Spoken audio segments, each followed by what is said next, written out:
Guess who finished? Harry Potter and the Order of the Phoenix. Finally. Book talk with Brienne. Episode 3. Welcome back to Book Talk with Brienne. Episode 3. Order of the Phoenix by J.K. Rowling. So I finished this last night. I read the last 100 or so pages. So basically just them getting to the Department of Mysteries, the whole fight that happens, and then the ending of the book. I started this like a month ago, maybe 2 months ago actually. But I finally finished it. I didn't have time to read because of school and everything, and I just finished exams. But I finished it now. There isn't really a whole lot for me to talk about in terms of like plot summaries, because everybody knows what happens. Everyone's read these books, and if they haven't read the books, they have seen the movies, so they have a general idea of what happens. But basically, it's the 5th book in the Harry Potter series. So we're at Harry's 5th year at Hogwarts. Shit goes down. This is my favorite of the movies. Obviously, it's not my favorite book. Well, it was my favorite book. As much as I hate Umbridge, like, she's a terrible, terrible woman, and she's like, super nasty, super abusive. She makes this book and this movie my favorite of all the Harry Potters because she's really, really good in that movie. Like, to hate someone that much is pretty good. She's a very well-written character. And I really like the effect that she has on everybody else. I really love how she brings the teachers closer together as a family, and they're all as a collective group working against her, and you really see a community forming between them.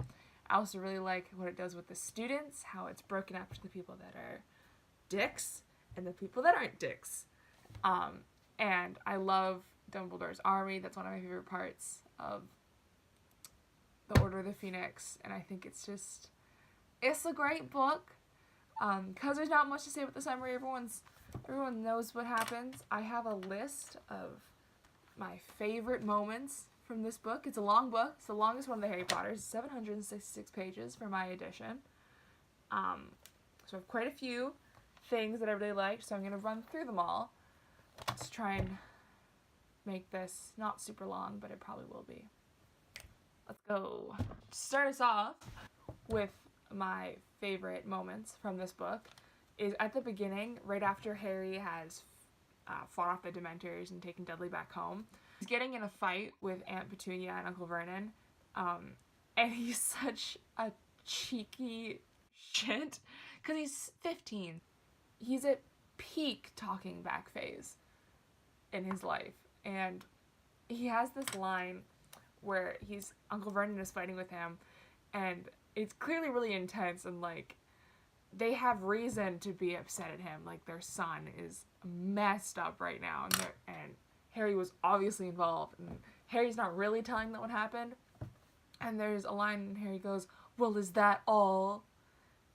And it's just really funny. I really liked it. And that part is just, I thought it was real cheeky and real funny. And all these moments are kind of going to be like me saying, "Oh, that was funny." It's not going to sound funny when I say it, but when you read it, it's some good chunks. Those are some good laughs. The next part that I thought was really funny is once Harry gets to the Order of the Phoenix, like he's at headquarters and all that's going down, he sees Sirius, and they're having this discussion on who's going to get to stay in the talk. Because originally Molly doesn't want Harry to be in it at all. But Sirius is like, "No, he's my godson." And Harry's like, "Yeah, I'm his godson, and I want to stay and listen. This has directly to do with me." So then it kind of goes down the line of who gets to stay. Fred and George are like, we want to stay. We're of age. So Molly's like, "Okay, fine, you can stay." Ron, Hermione, Ginny go to bed, and then Ron and Hermione are like, "Well, Harry's just going to tell us anyway, so why don't you just let us stay?" And she's like, "No, you guys are going." And they're like, "But Harry's just going to tell us anyways." So then they end up staying, and then it just goes, "Ginny, bed, now!" And I thought that was really funny. That scene, like the dialogue going back and forth, it had me laughing. The next part that I thought was really like, ooh, hits ya right in the feelings. They have a Bogart in headquarters because the house they're staying at is the Black's house, and it's super old, and no one ever cleans it. And there's a Bogart staying there, and not Bogart is like something that it transforms into what you're most afraid of when you see it. And so Molly, for her, it transforms into all of her kids dead. And you have the scene where Harry comes upstairs to find Molly, and he just sees her crying, going through, yelling ridiculous to get the Bogart to turn into something silly, and every time it just turns into another depiction of one of her kids dead. And it's so just, oh my god. It was really sad because I love Molly. She's such a sweetheart, and that really real sucked having to read that. But another little thing that I'd never noticed or didn't really realize in the movie, and I don't know if they changed it in the movie or just something I never picked up on, but I didn't realize that Luna is in Ginny's year. I thought she was in the same year as Harry and Ron and Hermione, but she's actually in Ginny's year. I never realized that. There's also this part where, once they're in Hogwarts, Dolores Umbridge has been introduced, how she's going to be the new Defense Against the Dark Arts teacher, and like the pompous woman she is, she comes in and she gives a speech about the Ministry of Magic and my role here, and a good foot forward for Hogwarts. And it's basically a lot of bullcrap that she's saying. And Ron turns to Hermione and he's like, well, that was a load of waffle. And then Hermione says this thing, and it made me laugh really hard. She goes, there was some important stuff hidden in the waffle. Okay. Neville, kick ass in this book. Stands up for Harry immediately when Seamus is like going at him, talking about how he's a liar and Dumbledore's a fraud and my parents think this place should get shut down. And Neville's just like, well, honestly, I believe Harry. Me and my grandma, we believe Harry. And we think the Daily Prophet is bull. And Dumbledore is obviously right. And if you didn't think he was right, why are you even here? And that's just like a running theme in the book where Neville always has Harry's back. And it's so good. So sweet. Especially because you have the scene where they go to St. Mundungo's and they see Neville there with his parents, and that they've gone loopy, basically, from torture from Bellatrix. And it's a really touching moment because you get to kind of get a piece of Neville's life and how much it sucks for him, and he's standing up for Harry. I can't remember if that St. Mundungo's bit is in this book or if it was in the Goblet of the Fire, because I read that part a while ago, but just finished the book. That's a problem with doing that. But that part was great. Can't remember what part of the book that was in, which one it was in. I'm pretty sure it was in this one. I don't think it was in the last one. But it also could have been it. No, it's this one. Death. I don't remember. Another funny part is when Harry gets sent to detention by Dolores. She's like, go see McGonagall. And so he goes in, and McGonagall's all confused. She's like, you were sent here? What? And so she gives her the note about Dolores sending him here and going through, did you yell at Dolores? Yes. Did you claim that the Dark Lord was back? Yes. Have a biscuit, Potter. We also learn a lot about Spew, which is, I can't remember what Spew stands for, but it's about house elves, that thing that Hermione's running, and she's knitting clothes for all of the house elves to try and set them free, but none of them want to go free, so she's trying to trick them by hiding the clothes around the common room, and it's kind of really, like, mean. I took it as mean, at least, because they don't want to be set free, and even though it really is better for them to be set free, like they would have a better life, they don't realize that yet, and they don't want to, and Hermione's trying to trick them, and we see what happens with Winky when she gets set free, and she is upset. Like, she is drinking all the time and crying and in a horrible state, and Hermione's trying to trick all the house elves, and I didn't like that. It felt kind of mean. McGonagall, with the biscuit thing, also a star of this book. Her humor is killing it. When Umbridge is running her survey for McGonagall, because she goes through and she does, like, which all the teachers are, like, qualified, and she keeps interrupting McGonagall, being like, oh, did you get the note that I was coming? Yes. Oh, well, Did you know this? Yes. Had I not known, I would have asked why the heck you were here. I also loved when they're forming the DA and they go down to the Hog's Head to hold their first meeting. I really liked that world expansion that came with going to the Hog's Head because you learn a lot more about Hogsmeade, and you also learn how the Hog's Head is like a really dingy place, and that's why they picked it. And that whole scene with the Dumbledore's army, like when they're signing up and everything, and it's that back and forth between some of the students who don't really believe that this is the best choice, but they're coming here because they still kind of believe that it's the best choice, but they're sort of fighting it. I really liked that back and forth, and like Harry really talking about what's important and Hermione talking about what's important and how Harry really is fighting the good fight and he's our hope for saving us from the Dark Lord. Thought that was pretty cool. There's also scenes, so it's, I mentioned before how like Harry's a cheeky shit, and he's like in his, what I would call the worst stage of his life, where you look back on those years and you're like, God, I sucked. I was the worst. Hermione is kind of doing a bit of that too, where she doesn't trust anybody except for Dumbledore. Like, if anyone says anything, and she's like, oh, I don't know if that's the best idea. And there's actually a scene in which they're talking about where they're going to hold the DA meetings, and Harry comes forward and he's like, oh, what about the room of requirement? Dobby told me about this.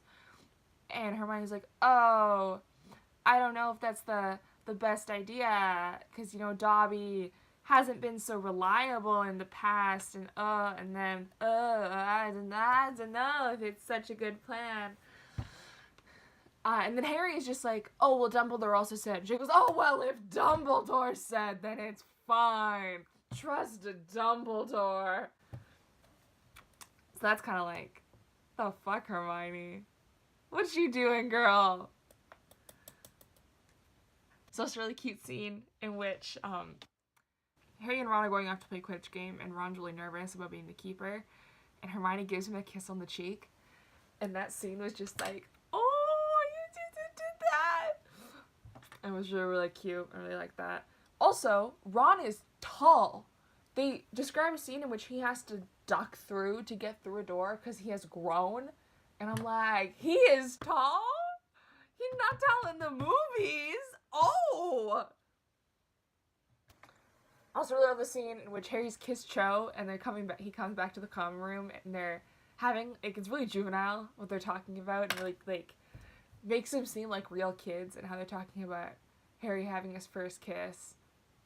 Harry talking about having his first kiss, and just describing, he's like, it was wet. And then Ron's like, well, you think a bit of kissing would cheer up. And Hermione's like, you idiot, Ron! And it was really cute. It made them seem like real kids, and I really liked that. There's also a part where Harry makes a kill yourself joke. And I was just like, some relatable content in here.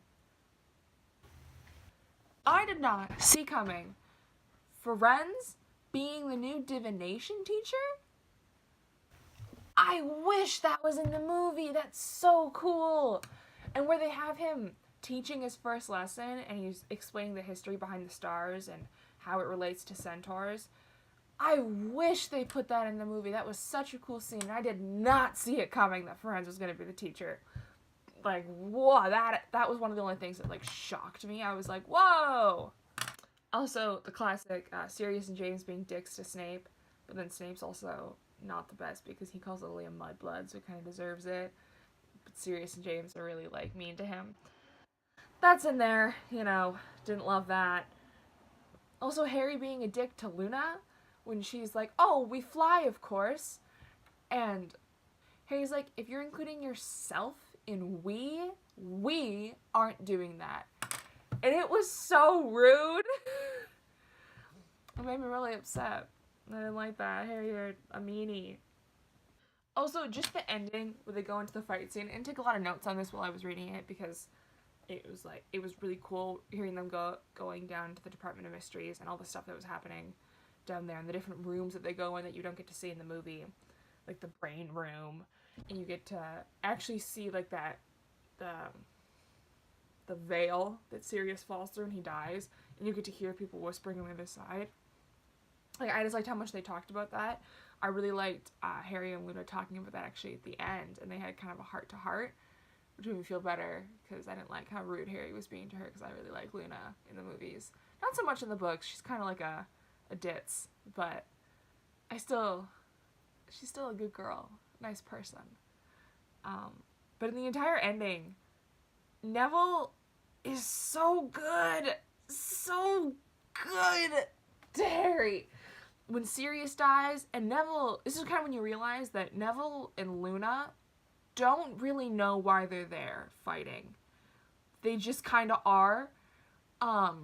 Because Sirius dies, and Neville walks up and he's like, was he a friend of yours? Like, he's really sorry. He realizes how upset Harry is, but he walks up and he has no idea why they're here, other than the fact that it's a you-know-who thing and they have to deal with Voldemort.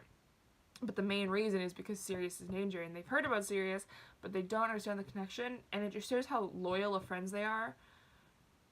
And everything Neville does at the end, he stands up for, he's like messed up from all the spells he's getting hit with, but he keeps coming in and trying to fight for Harry, and it's really sweet and really cute, and I really, really liked it. Last thing I'm going to talk about is at the very, very end of the book, when the members of the Order go up to the Dursleys and give them a talking to and how they have to treat Harry nice, and if they don't hear from Harry for 3 days in a row, they're going to come through and make sure they hear from Harry. And I really liked that scene at the end. It was a real nice family scene. It was real good.